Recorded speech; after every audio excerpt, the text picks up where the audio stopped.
it's Leanne. I am in a slightly different filming location today because you come to me after an entire day of cleaning. I have the chipped nail polish to prove it. I also have a long vodka, which is making everything better. And I'm in my Chudley Cannon shirt because this counts as pyjama wear in my house. Genrethon is a brand new readathon started by a bunch of wonderful booktubers, all of whom I love to pieces. I will link all of their channels in the down bar for you to check out. The readathon starts tomorrow on the 10th and runs for a week. And the only goal is to pick 3 books from 3 different genres and to read all of them in that week. As usual, I am being slightly over ambitious with my TBR, but I have decided to use Genrethon the week off to try and finish as many books on my TBR in different genres as I possibly can. So the first book on my TBR for the readathon is going to be Blackeyed Susans. This is by Julia Haberlin. This is technically marketed as a suspense book, but I'll accept it for suspense slash mystery slash whatever. This is the story of Tessa, who 16 years ago survived a horrible crime, and her testimony put her so-called attacker in prison.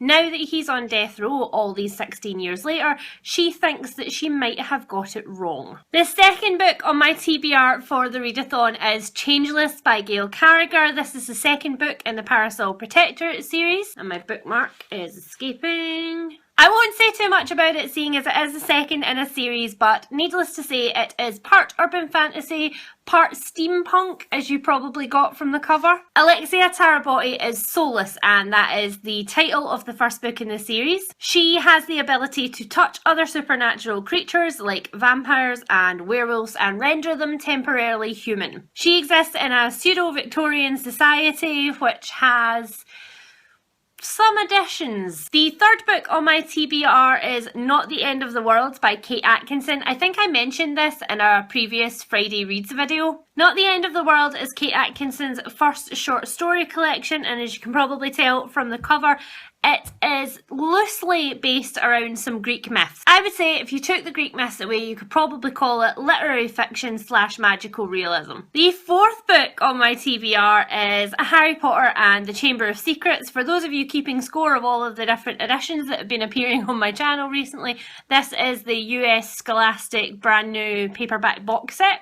I am listening to the audiobook of this, narrated by Jim Dale, while I am colouring and cleaning. I have been doing a lot of cleaning. And I plan on finishing that one off this week. The fifth book on my TBR is Gut by Julia Enders. Gut is a non-fiction book about, you guessed it, the digestive system and the science which is often pushed to the side about one of the most interesting organs in the body. I have learned very many interesting things from this book so far. Did you know that you had 2 sphincters? Because I didn't.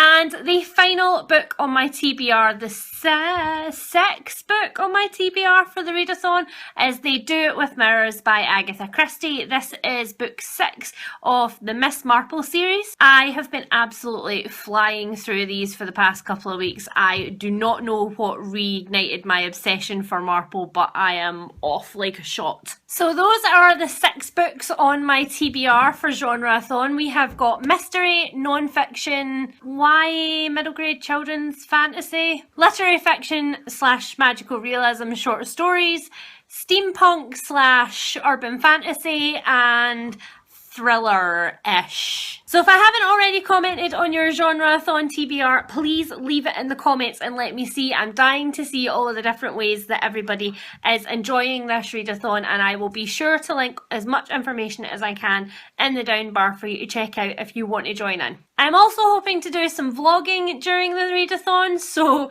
it's my first time vlogging a readathon and I'm not sure how it's going to go, but cross fingers. Good luck everybody, and I shall speak to you soon. Bye! Maybe filming in the living room wasn't the best idea ever. Goodbye, Kiwi. Jelly beans.